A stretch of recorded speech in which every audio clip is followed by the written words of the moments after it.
안녕하세요. 퍼러잉크입니다. 오늘은 여러분 책이 나왔을 때 거기 판권 있잖아요, 서지상. 예, 그거에 대한 얘기를 좀 드릴까 해요. 뭐냐면 거기 서지상에 이제 뭐 출판사 이름도 들어가고 뭐 작가 이제 이름 뭐 일러스트레이터 이름 이게 다 들어가잖아요. 근데 그거를 한 줄만 좀 더 넣어 주셨으면 좋겠어요. 영문으로 된 제목과 영문 이름까지 넣어 주시면 굉장히 좋을 것 같아요. 왜냐하면 이제 저희가 한국의 그 책들을 해외에 소개하는 그런 행사들이 좀 있어요. 뭐 도서전을 간다든지 뭐 문화원에서 어떤 행사를 한다, 해외 문화원에서 행사를 한다든지, 또는 요즘은 한국어를 배우는 학교들이 굉장히 많아졌습니다, 해외에. 그러다 보면 한국의 책을 그쪽 학교 도서관에 뭐 이렇게 보낸다든지 이런 일들이 점점 많아지고 있어요. 그래서 꼭 내 책이 번역이 돼서 나가지 않더라도 그 이전에 한글 책이 그냥 그대로, 말하자면 우리가 애들 영어 학원 보내면 영어 그림책 왜 이렇게 보잖아요. 그것처럼 한국어를 배우는 애들도 한국어 교재 외에 한국 책들이 필요하겠죠. 그러면 한국 그림책이나 한국 동화책 가지고 공부하면 좋잖아요. 아직 초보 단계일 때는 이렇게 좀 내용이 쉽고 이해가 쉬운 그런 책들이 좋으니까. 그래서 그 책이 해외로 나가는 경우가 있는데, 그럴 때 저희가 인제 소개를 해야 된단 말이에요. 이제 그 어떤 기관, 저는 이제 KBBI에서 인제 봉사를 하고 있는데, 이게 여러 군데가 있어요. 그런 책을 보내서 해외에 소개하려고 하는 그런 단체나 기관들이. 근데 그때마다 이거를 다 영어로 번역을 해 가지고 그다음에 인제 그 팜플렛을 만들잖아요, 카탈로그나. 그래서 이런 이런 책들이 이번에 소개되고 이런 책의 내용은 뭐고 이렇게 간단하게 소개하는 팜플렛을 만듭니다.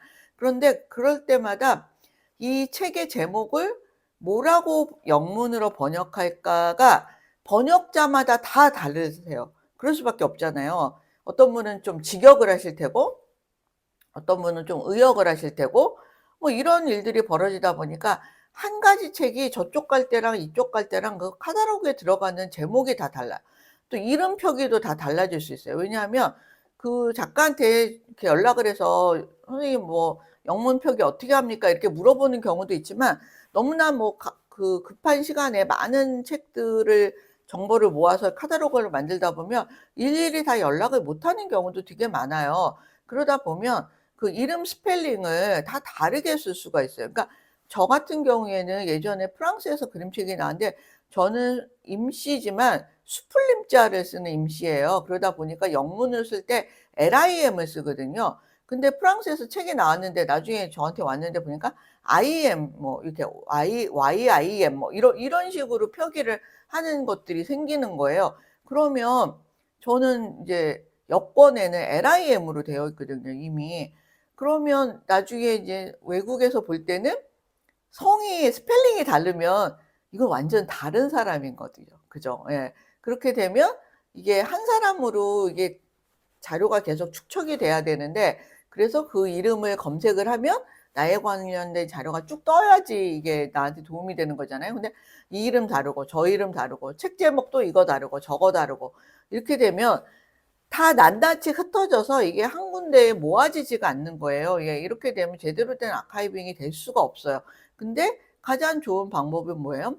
책을 만들 때 거기 서지사항에다가 책 제목도 영문으로 한 줄 넣어 주시고, 작가의 이름, 네, 일러스트레이터 이름도 예, 영문으로 딱 넣어 주시면, 그럼 뭐 더 이상 뭐 헷갈릴 필요가 없죠. 그리고 그 번역하시는 분도 예, 그냥 그거 보고 예, 딱 집어넣고 내용만 간추려서 번역을 해 주시면 되니까 그렇게 뭐 혼돈될 필요가 없어요. 그리고 이거를 뭐 저 같은 경우는 가운데가 정자가 들어가잖아요. 근데 정자도 JUNG 이렇게 쓰시는 분도 있고 JEONG 쓰시는 분도 있고 다 다르단 말이에요. 그러면 이럴 때는 JEONG, 저럴 때는 JUNG 이러면 그것도 또 다른 사람이 되는 거예요.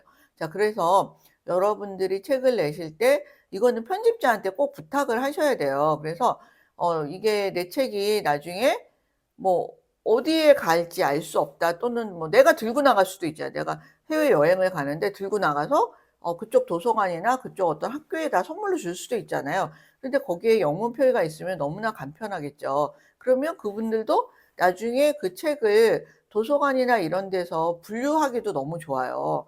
그래서 왜냐하면 제목이 딱 영문으로 돼 있고 뭐 작가 이름, 일러스트레이터 이름이 딱 영문으로 돼 있으니까 분류해서 딱 집어넣기가 좋은데, 만약에 그게 없으면 도서관에 책이 들어와도 그 사서가 이거를 어떻게 해야 될지 일단 금방 손이 안 가는 거죠. 그래서 금방 손이 안 가다 보니까 이제 뭐 구글 번역기나 이런 걸로 해 보면 그게 또 제대로 번역이 잘 안 돼요. 그죠? 그래서 이상한 말이 나와. 왜냐하면 한국어가 주어가 생략되는 문장이 엄청 많아요. 그러다 보니까 주어가 생략된 거를 영문으로 번역을 하면 이게 도대체 무슨 말인지 잘 모르겠는 경우가 되게 많거든요. 그러다 보니까 그러면 사서 입장에서 어떻게 이거를 분류해서 내가 뭔가 정보를 넣고 얘를 해야 되는데, 일단 그럼 한국말 아는 사람한테 물어봐야겠네. 이러면 이제 한번 이렇게 밀쳐 놓게 되면 걔가 언제 다시 거기에 서지 정보 정리해서 할 때 언제 또 들어갈지 알 수가 없겠죠. 그래서 여러분들이 책을 내실 때 반드시 제목, 작가 이름, 화가 이름 영문으로 반드시 넣어 주시고, 이름은 내가 필명을 쓰면 어쩔 수 없지만 필명을 쓰지 않는 경우에는 여권 이름하고 동일하게 하시는 게 좋습니다. 그래야 나중에 혼란이 없어요. 그래서 여권 이름으로 해야 이게 동일인이구나를 이제 정확하게 알 수 있기 때문에 되도록이면 여권 영문 이름하고 내가 그런 어떤 외부로 이렇게 공식적으로 보내는 어떤 서류에 쓰는 이름하고 영문 이름을 항상 일치해서 쓰시는 게 굉장히 중요합니다. 그리고 이 책들이 해외에 많이 나갔을 때 실은 어떤 사람이 내 책을 보고 어떤 나중에 진행이 될지 알 수 없어요. 그래서 책을 뭐 누가 해외에서 누가 왔다, 친구가 왔다 또는 뭐 조카가 왔다 했을 때 책을 그냥 주지 마시고, 야 이거는 네가 가서 본 다음에 반드시 그쪽 마을 도서관이나 그 동네에서 제일 큰 도서관에 꼭 기증을 해라. 이렇게 얘기를 하시면 어쨌든 그 해외에 도서관에 한국 책들이 많이 꽂히는 게 굉장히 중요하거든요. 그래야 한국 문화를 알고 싶고 한국에 대해서 공부하고 싶고 한국어를 배우고 싶은 친구들이 도서관에 왔을 때 한국 책이 많이 있으면 어쨌든 그 공부할 때 훨씬 더 편리할 거 아니에요. 뭐 연구자도 그렇고. 근데 한국어 책이 아예 없다 그러면 아무래도 의욕이 꺾이겠죠. 예전에 제가 라오스 국립도서관을 간 적이 있는데 거기 가서 봤더니 일본어 책이 막 정말 서가가 몇 개가 꽉 차게 일본어 책이 있는 거예요.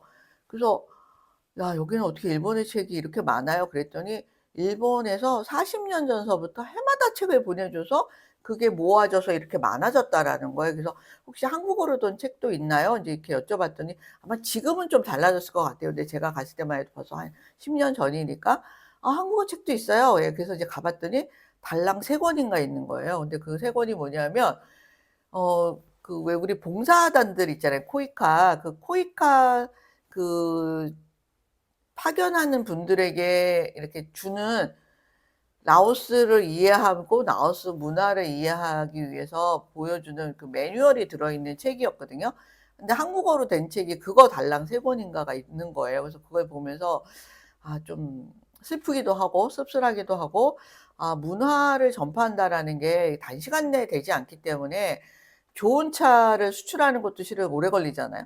근데 이게 문화를 수출하는 거는 훨씬 더 오래 걸립니다. 그래서 정말 서서히 스며들게 해야 되거든요. 그래서 여러분들의 책이 해외에 나갈 기회가 언제 또 그런 기회가 올지 알 수 없어요. 왜냐하면 그 도서전 성격마다 다른 성격의 책들을 우리가 이렇게 선발해서 내보내거든요. 그래서 여러분들의 책에 반드시 영문 표기가 서지사항에 들어갈 수 있게끔 하면 좋겠습니다. 오늘은 여기까지 하겠습니다. 감사합니다.